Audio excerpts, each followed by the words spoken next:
Good evening, magandang gabi po sa inyong lahat mga kababayan. Ito po ay si Edward Logan.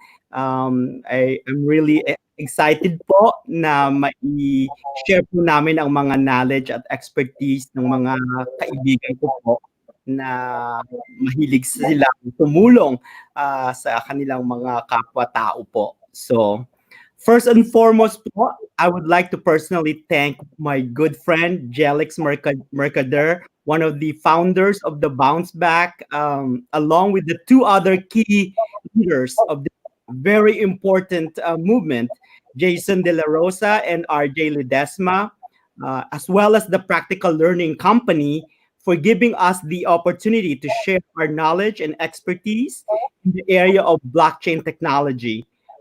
And of course, to all the viewers and the participants of this webinar, thank you for lending your precious time to us. We hope that by the end of this webinar, you will learn three basic things po. Una is the high-level overview, a good understanding, and the unique characteristic of the blockchain technology po. Second, you can identify the benefits of the adoption of the blockchain technology. And third, learn some of the successful use cases that my friends executed in their field. And again, my name po is Edward Logan. I will be your moderator today. And again, it is my honor to introduce our three panels of international experts. First, I would like to introduce and start with my good friend, Dr. Maria Papadaki. She has over 10 years of experience in risk management from both academe in the British University of Dubai and University of Manchester, and of course in the private sector in Rolls-Royce, and then with numerous years in implementation, development, and management of risk framework, tools, and techniques. Her portfolio of accomplishments is really amazing. First, of course, she led the successful implementation of smart certificates using blockchain technology in Dubai, which became the third in the world and first in the Middle East for using the blockchain in education. She has designed hundreds of risk executive curriculum or courses, and then trained more than 300 plus people for supply chain risk and PMOs. PMO stands for Project Management Office, or they call it Program Management Office organization. She obtained her first degree in business economics from Southford University. And then he furthered her studies, completing her master's in the management of projects at the University of Manchester, and then completed her PhD in philosophy. And really a well-accomplished lady. And she actually, in 2014, she started and initiated the idea and the development of the first innovation hub in Crete, Greece. And it was with the collaboration and partnership with the Greece Chamber of Commerce. In 2018, she's also appointed as one of the board of directors for the Institute of Risk Management in London. So under her profile, she is leading in education, training standard strategy, and she's now currently working as the managing director and an assistant professor at the British University in Dubai. Her focus is in innovation, blockchain, artificial intelligence, enterprise risk management, and cybersecurity. Of course, the second panel is Professor Marinos Themistocleous. He is a well-respected professor and associate dean of School of Business at the University of Nicosia in Cyprus. He is current director of the Institute for the Future, the world leading organization in blockchain in education and research. He holds a PhD in information system integration and a postgraduate degree in teaching and learning in higher education, both from Burnell University in London, UK. And prior to that, he received a master's in information in system management and bachelor's degree in computer science, both from Athens University of Economics and Business in Athens, Greece. Professor Marinos holds a lot of certification, including blockchain, fintech, and future commerce from MIT here in Cambridge, Massachusetts, here in the United States. And of course, he has developed a lot of blockchain application in the areas of energy, healthcare, and services of blockchain advisor. And of course, the last but not the least, our third speaker or a panel here, his name is Alexis Nicola. He's the CEO of the Blacko. He has over 25 years of experience as a C executive, and as high up there in different capacities in terms of accountancy, finance, banking, and he currently serves as the one of the board of directors for Grant Thornton in Cyprus, and he's a fellow of the he received his BA with honors actually in the University of Nottingham in UK, and he's also a member of the University of Nicosia program, completing for the Master of Science in Digital Currency program. As you guys know, these three powerhouse speakers and experts will discuss the enormous potential of blockchain technology, particularly in the education sector. Everybody knows that COVID-19 pandemic shattered schools around the world over the social distancing becomes the new norm, putting significant physical barriers between students and their teachers. As a result, more schools than ever have adopted online training, learning, connecting teachers and students through different platforms, whether it's a video, online chat, different interactive application. It has required many teachers and students to adapt to unfamiliar territory of technology. And while it has also forced institution and school administration to address many issues, including the unequal hardware and internet access, which is not only common in the Philippines as a challenge, but also other parts of the world. It also ultimately shown that education can continue outside the traditional classroom setting for different sizes of students, whether it's like 20 students, 30 students, 40 students, right?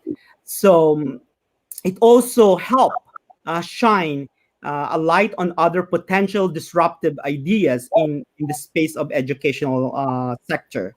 And in addition, it also poised for a widespread take-up in the wake of lockdown is the blockchain certificates for qualification, training, and other professional credentialing, especially for teachers. At I'll speak in Tagalog, marami pong salamat sa mga guro na kayo po ay isa talagang dakila. Your guys are heroes who really raise the next generation of citizens who really give back to to the community, to their country. So we just wanna express our appreciation sa inyong pag-hard work po. So we'll start, Alexis, if you don't mind. Let's start the conversation on this particular topic.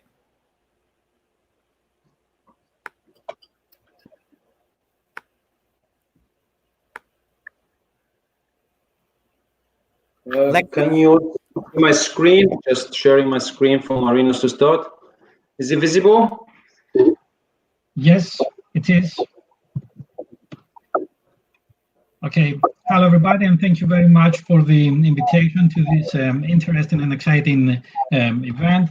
As Edward said, my name is Marinos Themistokleous, and I will go through the first part of this presentation.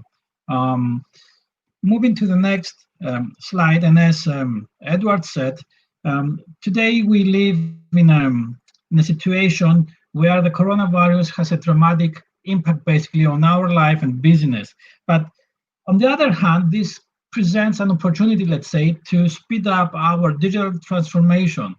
We can see that today there is a need to do things in a different way. There is a need to go digital, to work remotely. And to achieve this, we need to learn and trust the technology. We need to improve and increase the digital security in this environment, become more efficient when doing business using electronic means. And of course, this also reduces the need for physical evidence. During the last years, the last 12 years, let's say, since 2008, there is a new technology around, which is called blockchain technology. And this technology can help us to overcome or to address many of the existing problems and to achieve the goals such as just mentioned. In simple words, blockchain technology is a transparent technology, which means that everybody can have a look to the transaction, so everything is clear and is visible through the internet. It's immutable. We can write only data. We cannot change data. We cannot manipulate. We cannot edit them. Only append data on the chain. It is an open environment and very, very secure. So blockchain will significantly transform, let's say, the way that organizations manage and use their digital records because of the characteristics I just mentioned. We can see here that the blockchain technology does not only brings disruption in the digital certificates area, but also in many other areas of the business and the everyday activity. Many people say that blockchain is the new internet. It's an internet that is not like the internet of information that we use every day, but it's the new internet, the internet of value, the internet of trust. So the keywords here is trust and value. We can do transactions that add value, and these are done in a trusted way. With blockchain, of course, we have the evolution of cryptocurrencies like Bitcoin, Ethereum, XRP, and many others. And these are new forms of money that are not issued by a central bank or a central agency. And this money is available through the internet. This money has also different characteristics. It's programmable, all right? So the production of the currency, of the digital currency, is done online. It's appropriate for machines. And we're moving into an era, let's say, where we can have machine-to-machine commerce and transaction, because these cryptocurrencies have nano quantities, and it's difficult to do transactions or to calculate, let's say, the amounts that we have to pay with our head. So we are moving into an era where we're going to have machine-to-machine commerce. Another interesting characteristic of the blockchain technology is the use of the smart contracts. We're referring to smart contracts in similar way with the traditional one. So just keep it. We do the business using contracts that are not hard copies like the traditional one we have, but we're using digital copies of a contract. This is a contract that is programmable, is machine readable, is executed by a computer, and the different articles of this contract are activated or triggered based on the accomplishment of a specific condition. So this leads to less disputes in the area because everything is controlled by a logic within these contracts, and the execution is done by the computer, as I said, upon the accomplishment of specific conditions. So also this technology is disruptive in nature and will affect many different sectors of the economy. And we can see this with the solution of the block.co. We developed this technology a few years ago at the university just to issue certificates online using the blockchain technology. But today we can see that these certificates can be applicable to many different sectors, and Alexis will mention more about the application of this technology in a few minutes. In general, the blockchain technology, we can say that it will have a great impact on many different aspects, as mentioned before, like the technological, the business, the financial, the social, or the political, at the political level. And we will see that the market will be expanded in the next year, ranging from, I think it's 7.7 billion around in 2020. And this amount will be, this market will be increased to $60.7 billion in 2024. Now, what is a blockchain? I'm sure you know what a ledger is. Ledgers are traditional books that we have to record transactions, like the bank transactions we have, or the bookings in hotels, and so on. And so, in parallel with this, we can see that a blockchain is a kind of ledger, but instead of being centralized like the other I just mentioned, it's a decentralized ledger.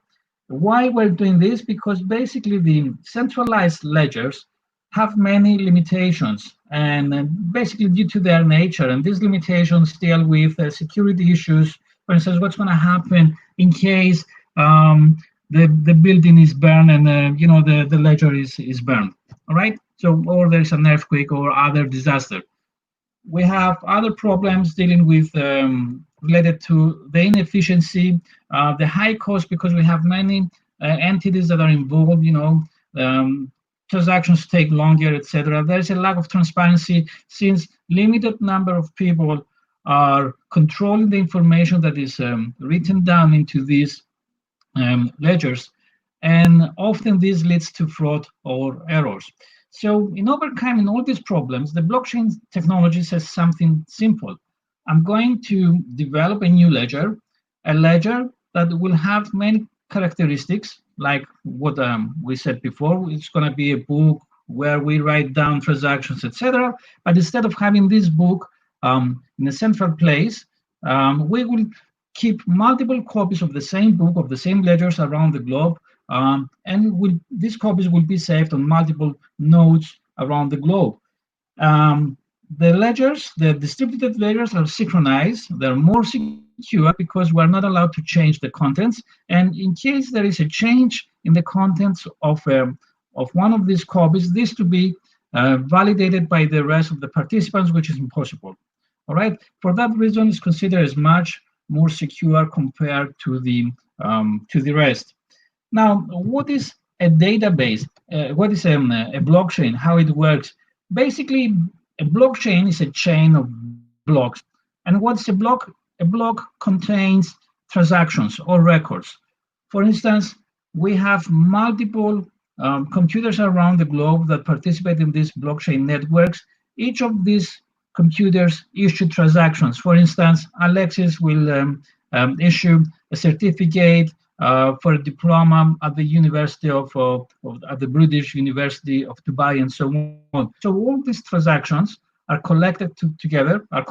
They're put together in a block, and upon the validation of the approval of the participants, and the decision here is made based on the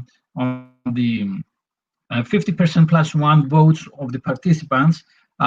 So once we have the approval by the majority of the participants, we append the new block to the blockchain. So this is how it works. Now, a few things about our story. The University of Nicosia is the largest university in Cyprus with more than 12,000 students. And it was the first university in the world to recognize the importance of blockchain education. For that reason, we did two things back in 2013. First of all, we accepted payments in terms of Bitcoins and cryptocurrencies. So we allowed students to pay their fees using Bitcoins back in 2013. And a year later on, we launched the first MSc in blockchain and digital currency. And a year later, we said, why not now creating a technology to issue the certificates of our students using a technology that we teach them.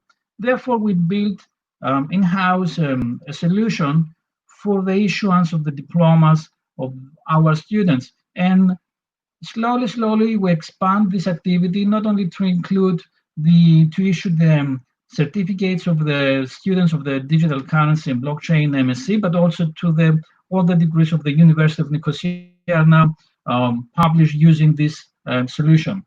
A few years later on, we decided that this is a great idea and it's time to create a company for this. Therefore, we spin out this concept and we created the block.co company, in which Alexis is the CEO. Okay, so these are some main facts about the university. Few things more about the Institute of the Future. The Institute of the Future is one of the institutes of the University of Nicosia. Our team has a lot of expertise in the area of blockchain, but it's not limited only on blockchain. We're doing other things like AI, like forecasting, IoT, etc. So we have 40 faculty staff members that are concentrated on these technologies, the fourth industrial revolution technologies like blockchain. And we participate and do research with multiple organizations around Europe, but also we work with the ecosystem. We work with blockchain providers like Ripple, where we have a contract and collaboration with other universities ranging from MIT and other universities around the globe. We do research for Ripple. In addition to this, we're building a community which is organized in chapters. We have many chapters around the globe, from Latin America to Asia, Australia, and so on, to Europe, where people who would like to join us, they set up a chapter. The chapters collaborate, without us having a centralized role in this.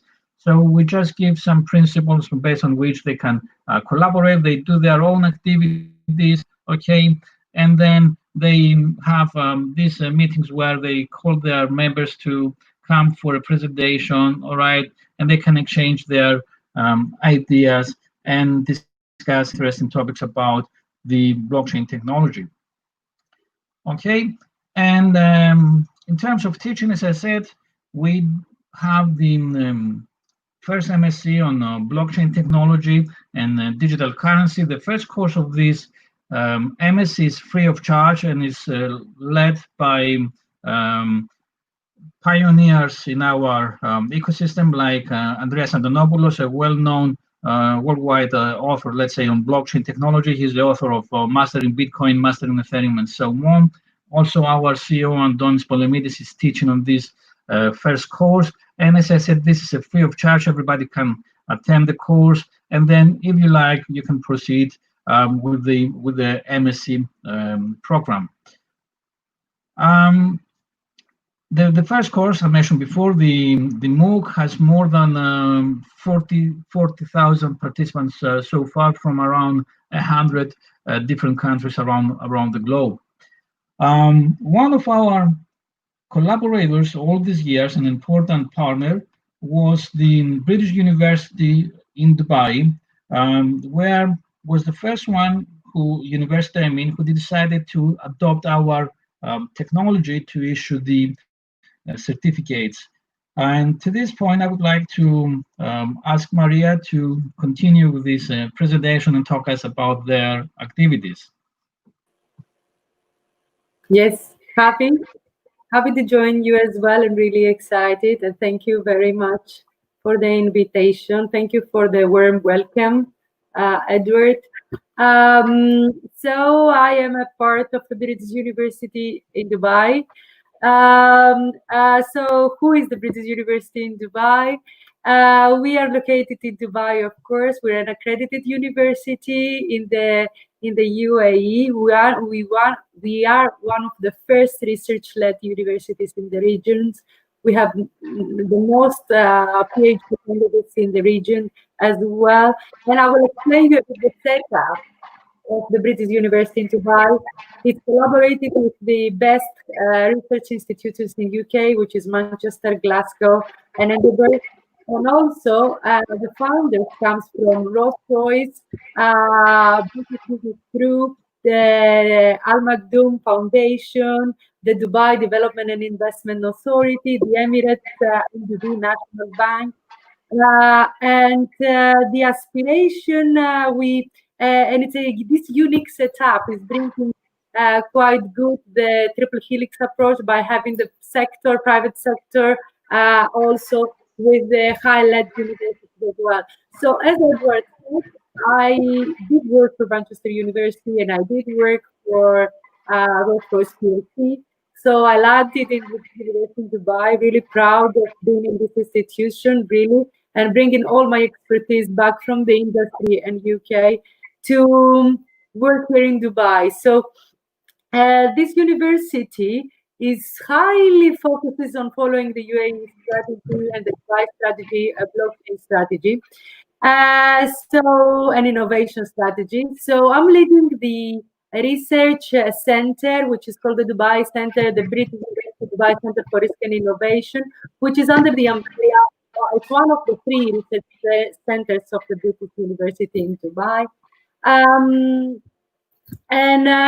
The focus of the center is to evolve in the areas of artificial intelligence, blockchain, and risk management. So this is the 3 areas. So under this,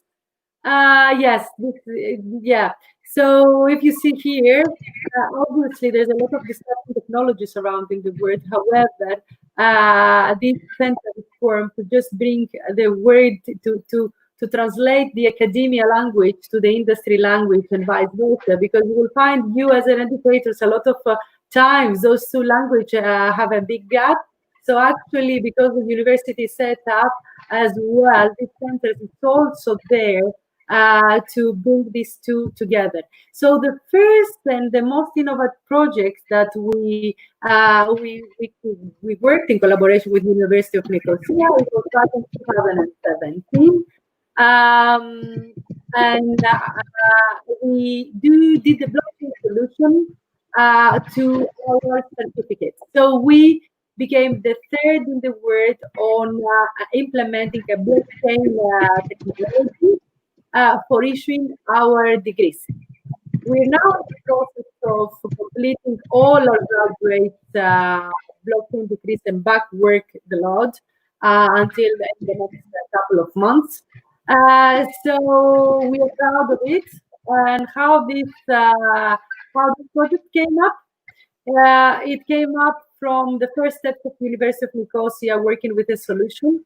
So we were, as Dr. Marino said, we were the first to go, and when we see innovation, we just jump on it and we just work on it. So we took the approach of a research, but also implemented it as well.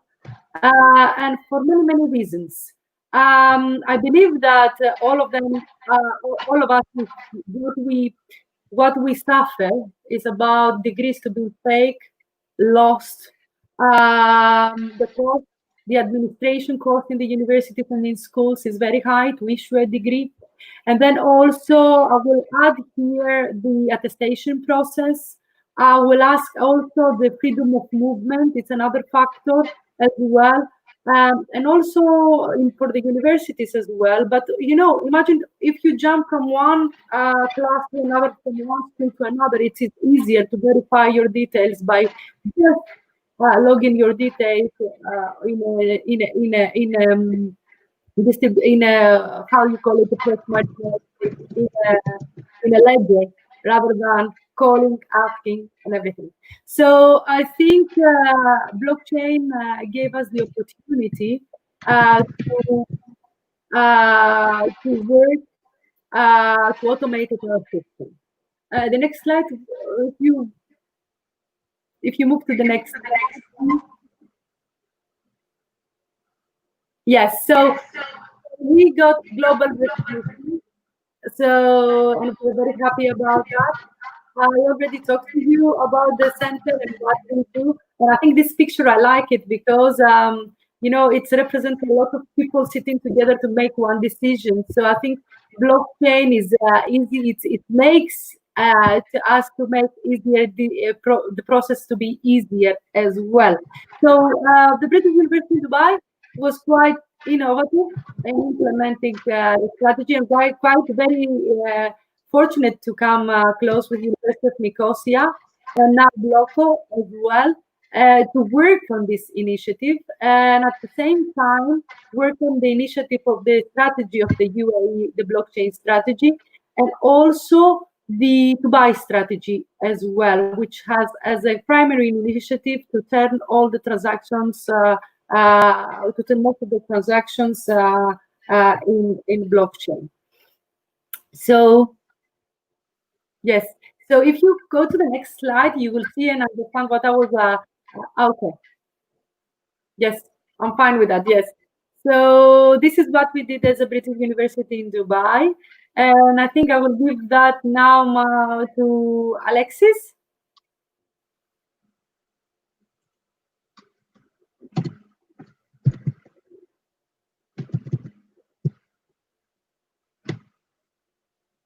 When the University of Nicosia identified a need for secure and self-verifiable credentials, a growing market in forged credentials and the vulnerability of certification documents in the face of man-made and natural disasters meant a solution was increasingly necessary. Now, the university's institutional requirements drove the protocol approach, with the three most important elements of that protocol being resiliency, open access, and ease of use. The solution had to be vendor independent, thus the use of the Bitcoin blockchain, the use of PDF files, a format that is common to everyone, and a straightforward issuing and validation process. Bloco's mission is to radically transform the way institutions manage digital records by leveraging blockchain technology as a service. At Block.co, we offer a solution to the problem of fake documentation of any type. Our solution has certain features that actually make it the most attractive proposition. Validation is done independently of the issuer. It is a solution with no vendor dependence that would outlive even the issuer itself. It is the simplest to use because, let's face it, people out there are not really ready for smart contracts for private and public key tokens, converted tokens, etc. It is built on the most secure of blockchains, the only one not to have been hacked to date, the Bitcoin blockchain, and it adds to the efficiency of operations of any document issuing department. How we can help our clients? We help them with the issuance of their electronic documents, the validation of authenticity of those documents, and the revocation of those documents should the need arise. All of this is done with a very simple process of drag and dropping of those certificates to an online validator to check their validity. What our protocol does is issue verified PDFs, human readable and straightforward to explain, enabling the owner of this document to share with anyone they wish, and enabling that person to independently validate its authenticity. Moving swiftly, some of the industries we serve in the private sector and some of the industries we serve in the public sector. Now, when it comes to the education sector, which is of relevance to today's webinar, you can see that some of the examples where our solution could add value: matriculation certificates, professional training, CPD courses, university degrees, of course, which was the first use case. And when it comes to teachers like yourselves, any training certificates, and an issue that we had great response to here in Cyprus was teacher evaluation reports. I will put a stop there, Edward. Over to you. I think there's to give some time for questions from you and also the audience. Yes, but I would like to acknowledge some of the viewers and the participants were location wise. Okay, I want to thank a particular one from Batangas, from Lipa City, and then there's one from really, it's like near Malaysia. The location is really close, really in the southern part of the Philippines. Okay, so I think it's Lanao.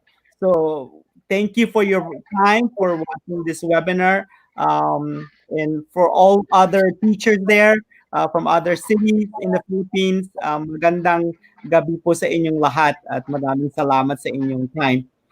Alexis, I think you and Maria and Marina, thank you so much for the background introduction of how the blockchain evolved and how you guys successfully implemented it in Dubai. In particular, you mentioned a while ago, Alexis, in terms of the teacher's certification. I know in the Philippines, not just the COVID-19, because Filipino people are very resilient, but at the same time, teachers, experience a lot of, like, for example, the weather. There's like typhoon, so they're like trying to like figure out where they can save their photographs, especially now for their credentials, diploma. So really, the blockchain certificates for their training when they invested for themselves, right, to be a better teacher, a better students as well, because sometimes students can use the blockchain to get their training, right, when the teacher develop new curriculum or even the transcript, right? So my question to you guys, that I want to lead the discussion, and then we'll open the floor to the audience. In terms of the remote learning, it's something that has been effectively forced upon because of this COVID-19. Do you feel that this is gonna stay here? Anyone can respond to that particular question. Marinos and Maria, you're experiencing it with your own university. Perhaps you would like to comment on this. I can tell you our experience from here in Dubai, and then I think Prof. Marinos can tell you the experience in Europe as well. So we, the British University in Dubai, thankfully we had a pandemic plan in place. So really, we really knew what to do in case of a pandemic hit us. So we had all the online platforms there.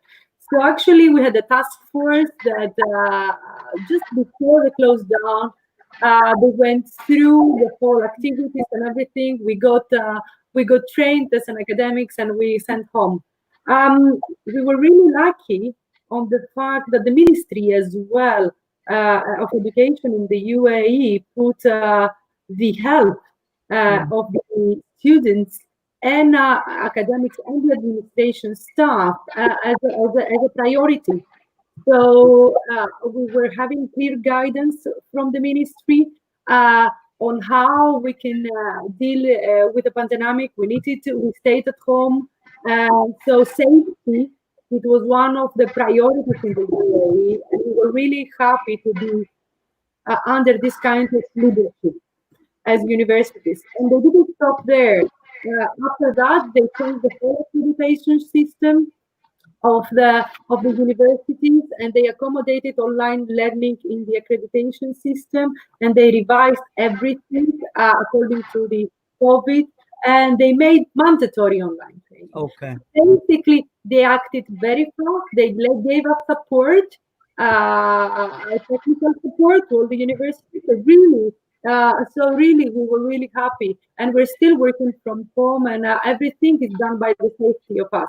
So if you're asking me if it's here to stay, yes, it's here to stay, but it is more a philosophical question to me, coming from Greece. Okay, so it's more a philosophical question on how you need online, how much online training you need, and how much face-to-face. I'm not an advocate of a full online training. Okay. I'm an advocate of because I work. My background is about innovation, ideas. ideas come from an individual, but it needs to be discussed.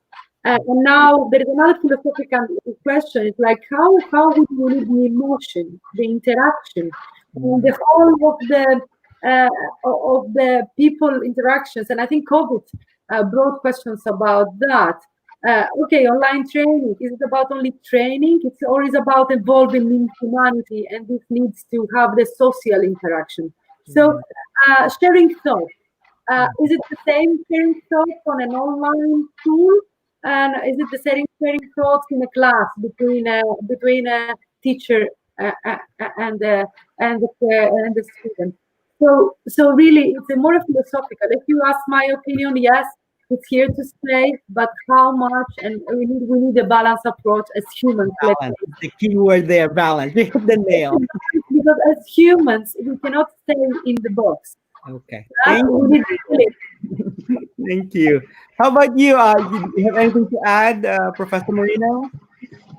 Yeah, I think the answer is yes. This new way of doing business is here to stay for long. And we can see this all around the globe. And for sure, the situation will not be the same, in post-COVID situation. We can see from our university, we started our MSc back in 2014, as I mentioned before, but I didn't say that was delivered in distance learning techniques and practices.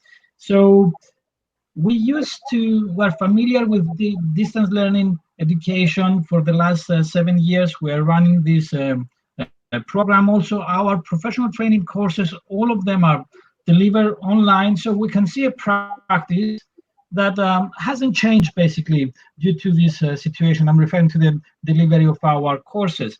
And we see that many other organizations, due to the situation with the COVID, they were forced, ranging from the primary schools to the universities, to change the delivery mode and go online in order to overcome these social distancing problems we have, and to overcome the problems or reduce the risk of affected by COVID. Yeah.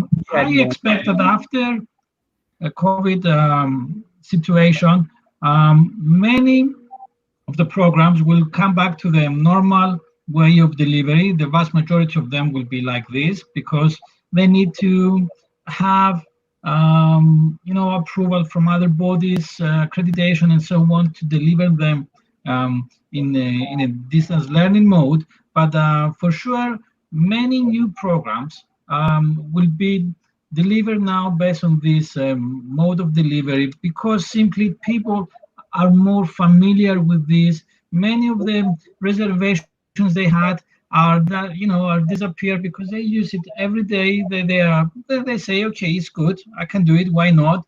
And we can see, we go back to the practices or the trends that we had in the United States of America a year or 2 years ago. We can see that big universities, for instance, they are thinking to move some of their programs online, like MBAs, or some programs that have a lot of professionals who attend the courses and so on. So we will say that the situation will not be the same as before the COVID.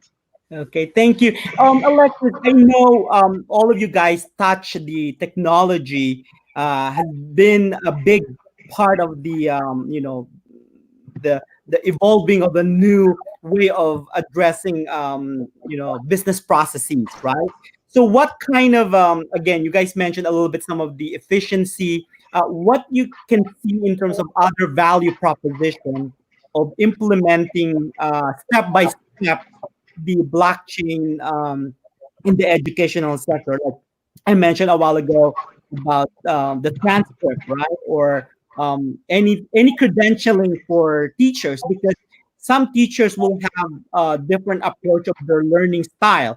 So therefore, they will need to use different type of technology as well to address some of the skill sets, the new skill sets that they need to learn. So what are the other examples of efficiencies that the blockchain can address? Whether we like it or not, technology is increasingly gaining a bigger and bigger part of in our everyday personal and working lives. Blockchain is a major element of that change that is coming. A recent World Economic Forum survey that I was reading estimates that a significant portion of the world's GDP will eventually be stored on the blockchain. They predict about something about 10% by the year 2027. Now, blockchain will help companies become more efficient in the education sector as well. What the blockchain will do, it will remove the need to trust people and rely more on technology. It will remove the need for the middleman. That's what the blockchain is here to do, remove the need for the middleman. Remove the need for the university, in this case, to be consulted in order for the potential employer, let's say, or a government employee checking on some credentials, whether these credentials are actually right or wrong. By securing the trust in information that is one presentable. You can use the blockchain to actually I mean, imagine this world. Imagine a world where you will not have any fake documents, not just certificates. Just to give an example, I'm sorry to interrupt you. Like, for example, some of our participants may wonder, okay, I took this webinar and then I learned about blockchain. So how other third party can validate that the certificate that the Bounce Back Academy going to be issued is really, number one, trustworthy, and the instant validation. So give a little bit the process, how at least they can feel comfortable. Yes, this is the future, and here's how the certificate works. Absolutely. Following the end of this webinar, whoever has participated and the details will come through from the organizers will be receiving a participation certificate to this webinar. This certificate will look like any other document with the logos of the organizing entity on, the logos of the participating entities. It will be the University of Nicosia, with Bloco, etc. I don't know if you'd like to have a picture of you as well, Edward. We can have that here, but maybe not. The person can easily themselves or any third party they actually forward that document can easily validate the authenticity of that document by, listen to this, not just dropping it on a validator that is installed on the low-cost website, but on any validator that is installed on any website of any client of Blockful, whether it's 2 or 3 or 100. Why? Because it is not block.co that is validating the participation of that person in the webinar.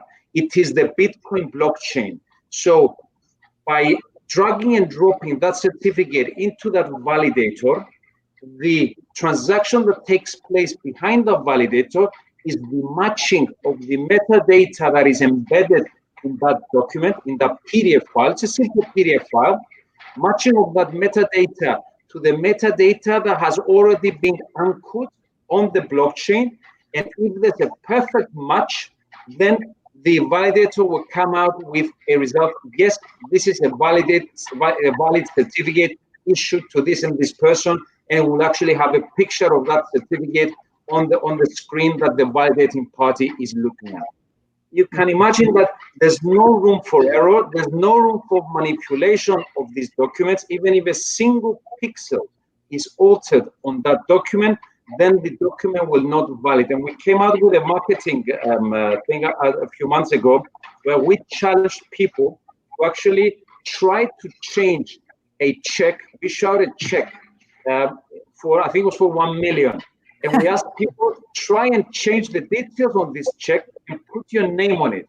And if you manage to do that, then we commit to actually paying you the money that is actually written on that check. And of course, we know that it is virtually impossible, because as soon as a single pixel is changed on that document, the document will not validate as an authentic document. And that's what we offer. That's the solution, a simple solution. No smart contracts, no wallets, nothing. Just a simple PDF file that is dragged and dropped into Validator.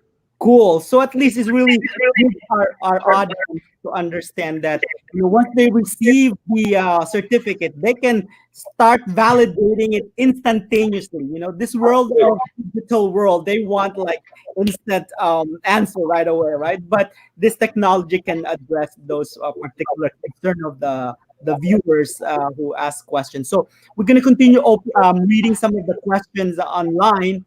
So another question that they raise is, of course, the eradication of fake diplomas or credential. I think really you address the issue of trust, right? And then second, of course, is the transparency of like you giving the power to the educator or the teacher to really have that building of their professional skill set in the new post-COVID world. At the same time, they can continue to upgrade their skill set, invest, there's on themselves, because they know that being a teacher, especially in the Philippines, they don't pay much, right? So a lot of the teachers in the Philippines, it's really their passion to help students. I'm one of those students who benefited for the sacrifices of the teachers, who, regardless of the government administration, they really a resilient group of people who will make it happen. That's why, again, marami pong salamat. Thank you so much for all the teachers who are really open mind right now, addressing this challenges in terms of infrastructure. Some of them are like kind of mentioning, how we can address the infrastructure if there's no internet issue. Internet issue is the key, depending on the location, the weather, right? So all of that, really, they try to like be creative of learning new skill sets, but at the same time giving this certificate as accomplishment, right? So they're really proud to accomplish those new skill set, and hopefully the blockchain that the Blocko is donating to have this validation will be a pride and joy for them to address the new school year. It's going to be challenging, but it's really a way of living in the future. So there's another question here. Instead, they're kind of curious about the University of Nicosia, Professor Marinos. You mentioned example of the test drive of the curriculum that you mentioned. So I just want to repeat it again. Libre po iyon kung gusto niyo pong makita ang program ng University of Nicosia. So we can, Delex, I think what we're going to do is we will send the web link of the University of Nicosia, the free trial of that course. It's going to be a good opportunity for them to try that particular course, and it's a kind of test drive of a Lexus or the new car of the future. So it's really a good way to encourage them. And then another thank you very much, Edward. This is an excellent idea. The next offering of that course is at the end of September, mid-September. So there is plenty of time from now till September for people to join. It's the procedure is easy to follow. Just go to our website, all right, and then join the course. There are our people that will help you to enroll in the course, and you will get the credentials to participate in the course. Okay. So Maria, another question that I saw on the viewers they submitted is about the CBA. Stands for cost, benefits, ching money, right?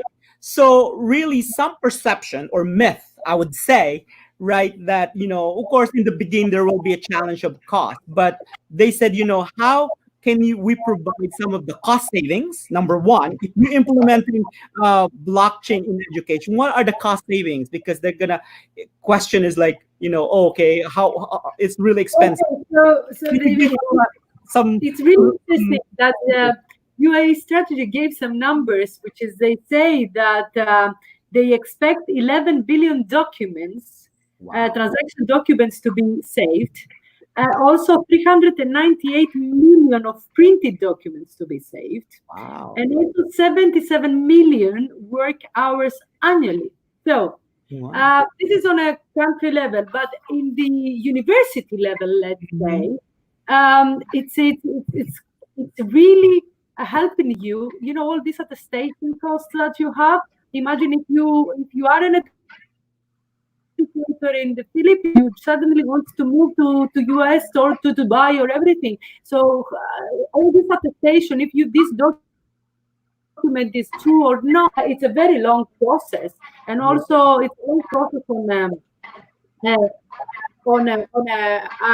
bureaucracy. But also, some people are losing job opportunities because of that. So you can calculate this, and also if you go into the university now or in the school as well, imagine how many hours the administration team needs to collaborate to work with the passing the grades or passing the 4 degrees to maybe to an employee, or to from a primary school to a high school and then to a university. And I'll give you another saving cost right now. It's a pandemic. It's difficult to attest. It's difficult to give you a degree to hand. So a lot of students are losing the opportunities to go abroad and study. So the opportunities cost of not implementing this technology is very high right now, and the man hours that is gonna give us that is a lot. The challenge is how governments and I think schools and universities are there to commit and go and work for it, and make it mandatory. The good thing is that with, let's say, with block or with any kind of blockchain, if you follow the regulation of your of the ministry or whatever, you don't change anything. As Alexis already mentioned, is your document in a PDF. Okay. So actually, you're not actually doing something different. You just turning by yourself digital your degree by yourself, and then verify it through the school. So the school is the validator, let's say. So as soon as the school is okay about that, then there is no an issue about that. Obviously, regulations will come and everything, but you're not there to interfere on any kind of details of the degree. You can do that as well. So and I think there was a quote from Antonis Polemitis who came earlier this year, because as many as we go in this kind of work is good for the humanity, because actually what is happening that the people own their data. And again, you touched really some of the key aspect, because a lot of Filipinos, they travel and they work different countries, right? So their educational credential is really one of their investments, that they can go to a validation credentialing organization in that particular country and say, hey, I've been trained in this particular skill set, I have this approved instantly, right? So that is really a good business case for Filipinos who are really well traveled and want to go overseas and really shine as well. And then another thing that you mentioned is the cost benefits, the sustainability from environmental concept. I know there's a lot of teachers here. When I was young, I remember they really instill us, how to love, our nature, and really this is really a continued way of like educating the next generation. Yes, there is a solution to contribute for sustainability, environmental process as well. So that's really good that you mentioned that. And last thing I want to make sure, because I know someone can ask a question about what is really the role of the government. I know I don't want to talk about too much politics, but the purpose of this is really, how is the government really play a significant role in supporting the innovation hub of blockchain implementation, especially whether it's going to be decentralized, right? because in the Philippines, as you guys probably aware of, we have like different islands, right? At the same time, there is a big Department of Education who try to like develop strategy how to address local schools in terms of implementation. So really, the key overall question is like, what do you see the role of the government in general to ensure that they will have smooth transition in this new economy and the new world post COVID-19? If I may, obviously for adoption to come at a grand scale, legislation that is governing the technology needs to be in place. Yeah. And that is where the government comes in. Regulated institutions like, for example, banks or insurance companies, which there is an application there, will not be adopting the technology until such legislation is in fact in place.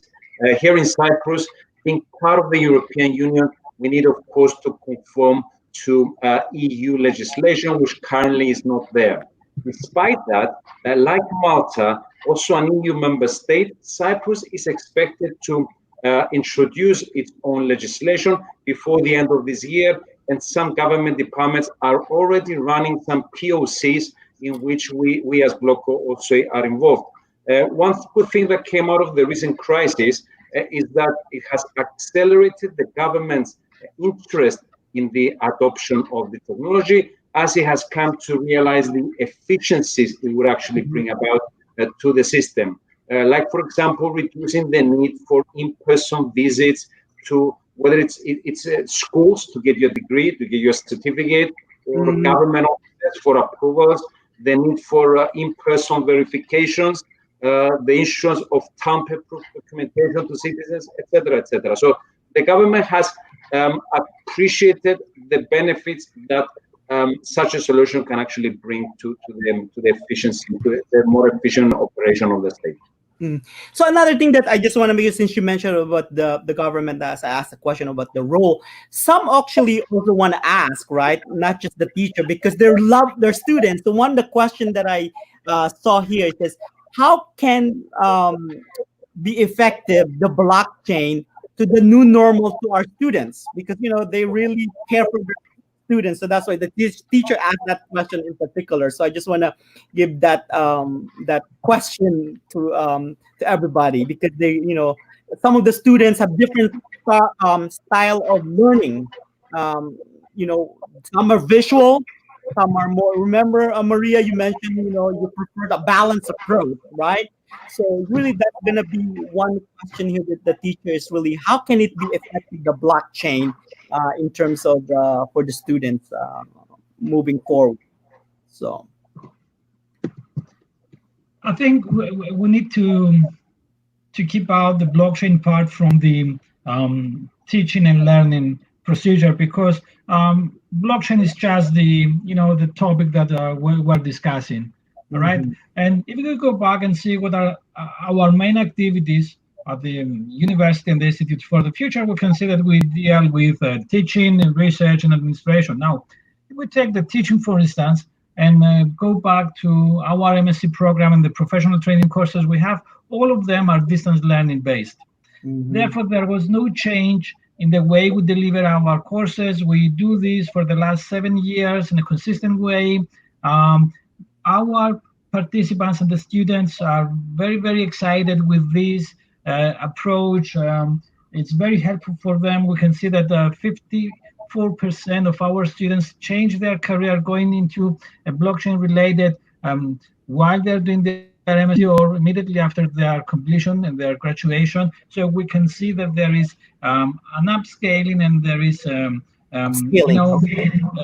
That's right, upscaling. And we can see that the distance learning approach doesn't have limitations compared to the traditional one. We can see, for instance, some problems in terms of the interaction. So we need to learn how to deal with the distance learning environment to increase interaction. We can use tools. We can use advanced software to have online polls, to have puzzles, questions, and so on. Participants can use the chat functionality of the online tools, and this is something that they cannot do it during the traditional class. For instance, in traditional class, the students are sitting at their desk. They're not allowed to talk. Only they have to raise their hand if they would like to, ask anything to the instructor. But using these online environments, we can see that they can start chatting. The students can exchange their ideas, they can contribute to the discussion, and therefore they can be co-producers, let's say, of this training program or this training delivery. Okay, so this is an interesting thing. Another important thing that changed a lot compared to what we know is the invigilation of the exams. We learned that the traditional environments have, an invigilation process which is specific, okay, but delivering the courses online doesn't mean that you cannot invigilate your participants, your students online too. So there are tools that help us to overcome all these problems, using advanced techniques.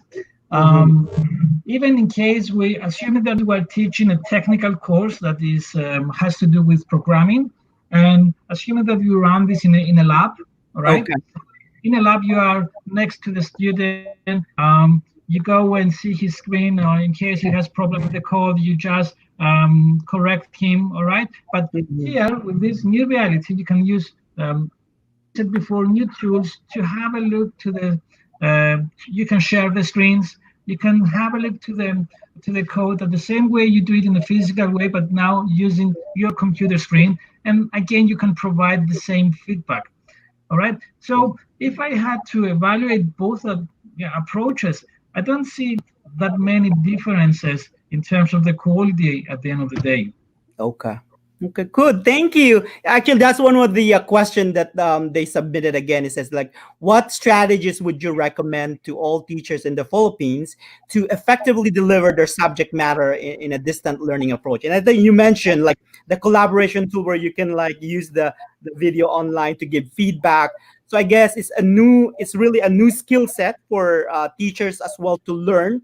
Use those specific, I call it shortcut or like some magic to like say, hey, we can like innovatively and creatively still deliver the content to them or the message to the students. Okay, appreciate it, Professor Marinos. And we can use also many other tools to to increase the interaction between the students and the lecturers. We can use, let's say, forum. We can, there are so many tools available for collaboration. You can use Slack and so on. So it's up to the teacher, basically, to the instructor to say, guys, this would be my main tool for communicating and so on. Okay, thank you. So I guess we back out to 1 hour, but I think I really enjoy reading the comments from the participants and the viewers in the chat room here. So Edward, just a question. I see a very interesting question from Nicole Jemayas on the chat. Sure. Maria and Marinos, how long exactly, Nicole says, is the preparation of this blockchain technology? Well, because I've been through the MSc, I can answer that for you. That is not, and I was totally from a non-technical background. Believe me, it's straightforward to understand. It's an easy to understand. I appreciate technology. But the latter part is for Maria Marinos. Is it easy to prepare? Is this technology required another set of skills for some educators to implement this kind of technology effectively? So as educators, Maria Marinos, how difficult was it, especially Maria that came from a different background, how easy was it to implement the teaching of this particular technology? Okay, so it's two different stuff. Is it about the issuing of the degree, or is it about how to educate in blockchain? About the transfer the knowledge. I think the knowledge is still it's something. I think I don't know if Marinos will be able to discuss on this, but it's still challenging. The fact that we are in Dubai, in an area that is a lot of blockchain initiatives. Like a UAE strategy, a Dubai strategy, the Global Blockchain Council. This makes the the audience to be more proactive in listening to things like that. And this comes back to Edward's point, how the government can interfere on boosting this kind of innovation. Because if it's a top-down approach, then people will go and learn about it. While it's the same. It's like, well, but now I think it's quite people confuse the blockchain with Bitcoin. I don't want to mention that here, but on the technology. Okay, so on how the technology will improve our lives and the way of interacting right now. So in that sense, I think it's easy to understand.